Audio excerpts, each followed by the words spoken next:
The ice storm wreaked havoc on hundreds of thousands of residents across the GTA, but none had to wait as long as Mississauga resident David Farmer, who lost electricity just before Christmas and managed without it for 5 straight weeks. Because I'm on a very long driveway, so there's 2 poles required to carry the wires back to the house.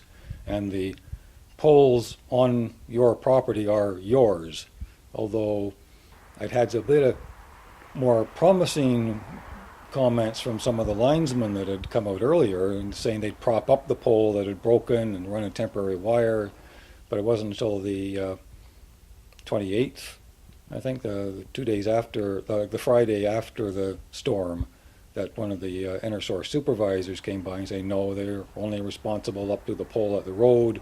I'd have to hire a contractor to do everything back after that. So I called up my house insurance people, the RBC Insurance, and they jumped right on it. And before I even finished describing what had happened, they asked me to hold while they scrounged up a contractor to do the job.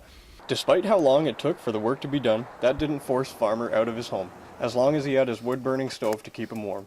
And luckily for him, his property is surrounded by trees, and he's quite skillful at chopping wood, which became a daily task. Well, I had a particular job that had to be done every day of cut firewood, split firewood, and make sure there was a good pile by the front door to cover the rest of the day, and have some hardwood for the nighttime piled up there. And so that occupied all my afternoons, and in the evenings I'd sit by the stove with a fire going and a flashlight on a book to read, or spend the morning going through the newspaper, writing up the Sudoku, and then it was lunchtime, and then time to head back out to the woodpile. Whenever I take down, if a tree's fallen, I'll cut it into stove lengths and to stack it up rather than just leave the log somewhere. Mm-hmm. So it was there to split when this situation came up. And it's amazing how after the first 20 minutes of sheer agony of the fingers feeling like they're going to break off, the blood starts flowing, and even at the minus teens temperatures there, after the blood starts flowing, you could keep on working for another couple of hours without feeling cold. The wood-burning stove in his basement was the real savior, which he had installed when he bought his home 31 years ago. When we bought the house, they had the off-oil program. So there was a government grant if you put in a wood stove or anything else to take you away from oil. So we put in a wood stove and got our government grant, and so we did do quite a bit of heating with wood.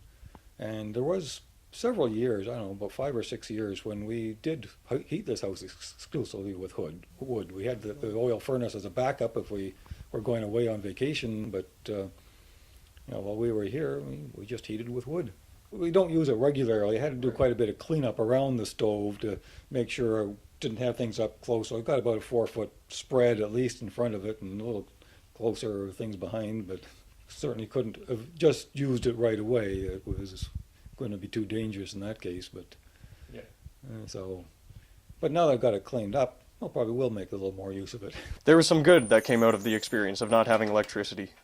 Well, I am probably going to get lazy again, but I think I was getting in fairly good shape there over those days. And I mean, I used to do regular running while I was at work, but that wasn't a habit that I had at home, so I haven't been quite as active after retiring as I used to be.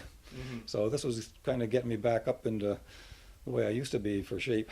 Yeah. But knock on wood, let's hope it doesn't happen again. In Mississauga, Greg Longley, the Sheridan Sun.